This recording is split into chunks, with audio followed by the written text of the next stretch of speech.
las granadas. Martin Jeffers pensó bruscamente que ya en aquel entonces su hermano Doug sabía cómo acechar a su presa. Miró adelante y vio una hilera de bengalas anaranjadas que ardían en la carretera. Había un policía estatal armado con una linterna amarilla que hacía avanzar a los coches con grandes gestos. Aún así, la gente frenaba para contemplar el accidente. Siempre nos fascina el desastre. Retorcemos el cuello con tal de ver la pesadilla. Frenamos para investigar las desgracias. De repente deseó estar él por encima de la curiosidad, pero comprendió que no lo estaba. Él también frenó al pasar, y acertó a captar un breve vislumbre de una figura cubierta por una manta, tendida en el asfalto, en la inmovilidad de la muerte. En la antigüedad, se acordó, el viajero que descubría un augurio tan inoportuno le daba la espalda, agradecido de que los cielos le hubieran enviado una señal que presagiara la tragedia que lo aguardaba. Pero yo soy moderno,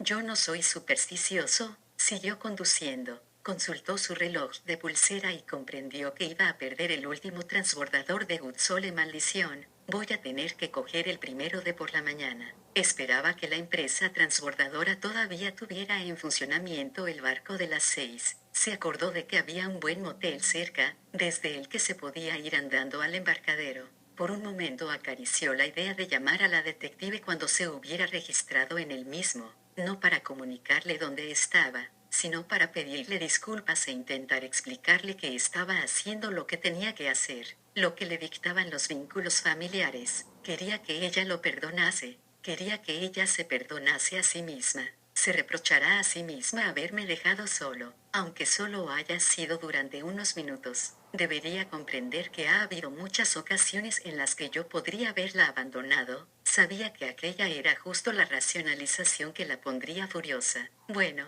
te equivocaste con lo de New Hampshire. Puede que también te equivoques ahora con Finger Point. El cerebro engaña al corazón. Puede que no esté ahí, expresó Martin Jeffers en voz alta. Puede que esto no sirva más que para ponerme yo solo en ridículo llamando a la puerta de una familia que está de vacaciones y que se imaginará que estoy loco, y nada más. Salió de su mente la detective Barren y fue sustituida por su hermano. Experimentó un gran vuelco en su interior. Se vio atrapado en un fuerte conflicto de sentimientos, dos partes iguales, una que exigía que se enfrentase a su hermano, y otra que abrigaba la esperanza de que no tuviera que hacerlo. La noche había ido asentándose, y se sintió más solo de lo que se había sentido nunca desde aquella noche en New Hampshire, ya más de 3 décadas atrás. La detective Mercedes Barren permaneció inmóvil en los escalones de la entrada del apartamento de Martin Jeffers, dejando que la envolviera poco a poco la oscuridad.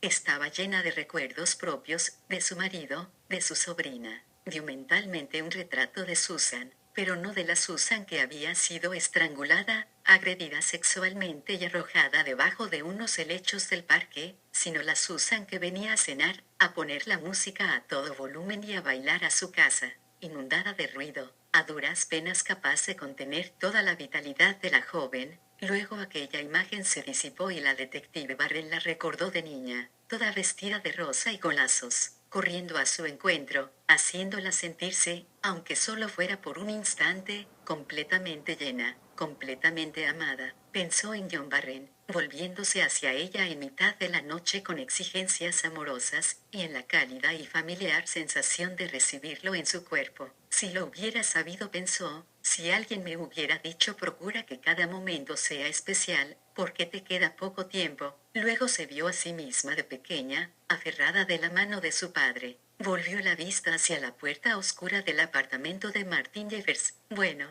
utiliza la lógica de tu padre. Es lo único que te ha dejado en herencia. Ya te ha ayudado en otras ocasiones. ¿Qué haría él? Examina los hechos. Investiga cada elemento. Muy bien, se dijo con sensatez. Procedamos con simplicidad. Jeffers le había dicho que se encontrarían allí. Una mentira. Había sido una mentira fantástica, simple, amable, sobre todo el detalle de los sándwiches. Se había servido de la familiaridad de los últimos días, pero cuando había empezado a mentir, repasó el último encuentro entre ambos, en el despacho de él. Jeffers no señaló que hubiera cambiado nada. pero era evidente que sí había cambiado algo. No había recibido llamadas telefónicas, no había correo. Estaba claro que no había regresado a su apartamento y sin embargo decidió marcharse. Dicha decisión tuvo que tomarla antes del encuentro en el despacho. La detective repasó la situación una vez más. No, pensó rápidamente, no había ningún indicio de Douglas Jeffers, así que tuvo que haber sido algo que el médico había recordado de golpe. Se recostó en la oscuridad y reflexionó profundamente. Jeffers hizo las visitas de pacientes individuales y después acudió a la sesión con aquel horrendo grupo de degenerados. Luego regresó al despacho y empezó a mentir, y después desapareció. La detective Barren se incorporó y por fin se puso de pie. Se puso a pasear por la entrada, en honda concentración. Su agotamiento desapareció barrido por la furia de su cerebro, que trabajaba a toda velocidad. Sintió una embestida de adrenalina que la recorrió de arriba a abajo. De vuelta al caso. Estás otra vez de vuelta en el caso. Actúa como una detective. Claro que ahora tienes dos presas en vez de una, muy bien dijo en voz alta. Empecemos por el hospital. Empecemos por los pacientes que visitó. Hay que pedirle la lista a la secretaria. Si ella no quiere dármela, se la robaré. Aquellas últimas palabras levantaron eco en el pequeño recinto. Respiró hondo. De nuevo vio a su sobrina, a su marido, a su padre. Sonrió y apartó aquellas imágenes de su cabeza. Al trabajo, se dijo, y reemplazó aquellas visiones con retratos de Martin y Douglas Jeffers. Voy por vosotros. Os estoy siguiendo los pasos. La débil luz del amanecer iluminaba la proa del transbordador, y Martin Jeffers sintió cómo lo envolvía el frío de la madrugada. Se subió un poco más el cuello de la bata de laboratorio y dejó que lo azotara la brisa. Veía antes sí varias millas de un liso océano verde grisáceo que resplandecía bajo las primeras luces. Se volvió de espaldas al viento y contempló la isla que se erguía a lo lejos. Distinguió la costa bordeada de bonitas viviendas de verano y también, un poco más allá, el blanco resplandor de Vineyard Haven, donde se detendría el transbordador. El sol incidía sobre una hilera de media docena de depósitos de combustible que había junto al embarcadero. En el puerto, decenas de veleros cabeceaban en sus amarres. Pensó en el leve ruido de chapoteo que hacían las olas pequeñas contra el casco de un velero. El transbordador avanzaba con rapidez por el mar. Cuando comenzó a aproximarse a la rampa, hizo sonar una sola vez la estridente bocina de aire. Martin Jeffers vio que algunos pasajeros daban un respingo, sobresaltados por el ruido. El transbordador se detuvo con un leve topetazo y sus enormes motores de gasóleo terminaron de acercar la proa al embarcadero. Se produjo una pausa momentánea mientras se abatían las pasarelas y empezaba a bajar la gente. Martin Jeffers se abrió paso por entre aquella muchedumbre de madrugadores. Los coches que aguardaban para subir al transbordador ya estaban alineados a lo largo de la calle. Aquello le recordó a Jeffers lo cerca que estaban de que finalizara el verano, ya que el barco en el que había venido él se encontraba casi vacío. De regreso al continente iría lleno. Miró brevemente a su alrededor al descender del transbordador y echó a andar por la zona de carga. Más allá de la taquilla, todo está igual pensó, pero al mismo tiempo distinto. Hay más edificios, tiendas y un aparcamiento nuevos. Sin embargo, todo sigue estando igual. Creía que no iba a volver aquí nunca más. Empezó a contar los años, pero se detuvo. Sabía que la casa seguiría estando donde siempre, junto a la charca, en línea perpendicular respecto del mar. Sus ojos escrutaron las gentes y los vehículos. Seguirá estando aislada y salvaje, se dijo. Habrá permanecido tal cual. No basaba aquella conclusión en ningún dato, sino más bien en una abrumadora sensación de familiaridad. Era el lugar mejor y peor. Se acordó de lo que habían dicho los niños perdidos. Había venido al lugar donde ellos le dijeron que buscara una muerte. En fin se dijo, aquí estoy. Este es el lugar para los dos. Cruzó la calle para dirigirse a la oficina de alquiler de automóviles, y barrió de su mente todo lo que no fuera el insistente miedo de que tal vez hubiera acertado. El empleado estaba tomándose un donut con un café. ¿En qué puedo servirle? Soy Martin Jeffers. Anoche hice una reserva. Cuando estaba el otro empleado? Sí, esta mañana he visto la nota. Ha venido en el primer transbordador, ¿verdad?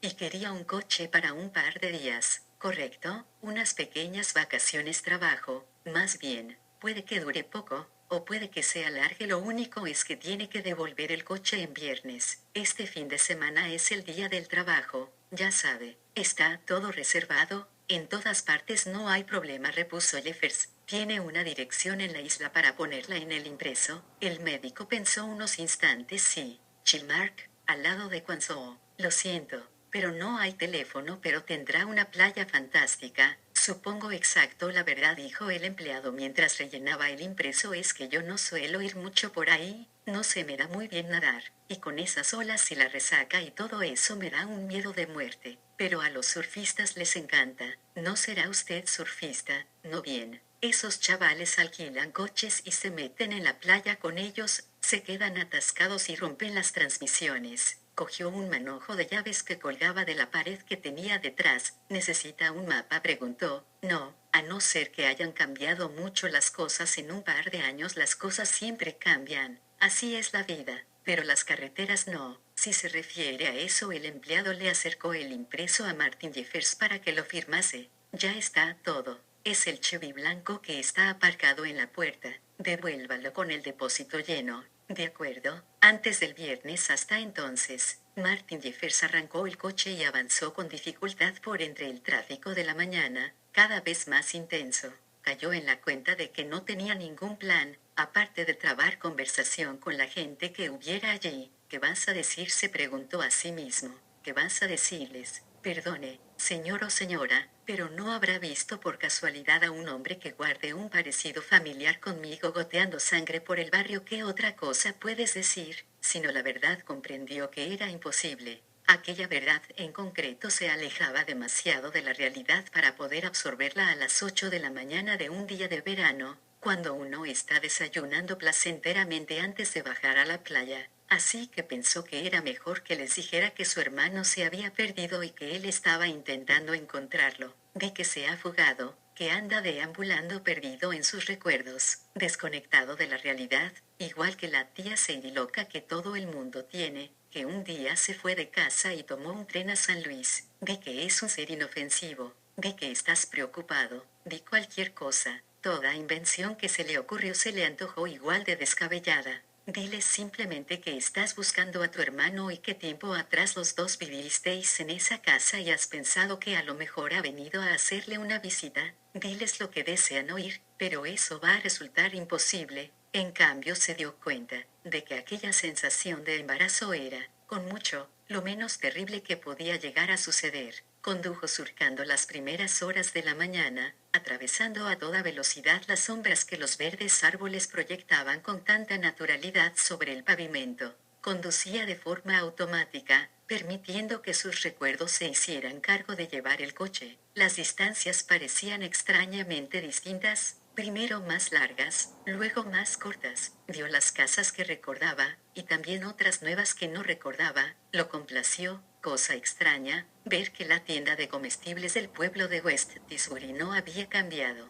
Pasó por delante, en dirección al desvío. Siguió sin descanso la trayectoria marcada por su pasado. El hospital está por ahí, pensó, pero no teníamos por qué darnos prisa, porque no había esperanza. Vio a su derecha la gran entrada al camino de arena y redujo la velocidad. Le sorprendió haberlo encontrado, y le sorprendió igualmente que aún conservara el mismo aspecto. Dudó solo un momento antes de empezar a avanzar por él. La desigual superficie sin asfaltar hacía dar tumbos al coche, y oyó ruiditos que indicaban que la pintura de los costados estaba arañándose debido a las zarzas que se inclinaban sobre el camino. Recordó el motivo por el que aquella senda no había sido asaltada. La gente que vivía al final de la misma quería desalentar a los posibles turistas. Chocó contra algo y oyó el violento roce de los bajos del coche contra las piedras y la arena. Siempre les había salido bien. Llevaba recorridos varios kilómetros cuando llegó a los árboles pintados con las flechas de colores. No se molestó en mirarlas, ya sabía qué dirección tomar. Incluso después de tantos años, sintió que se le aceleraba el pulso al meterse entre el ramaje de los árboles. Jamás imaginé que iba a regresar aquí, pensó.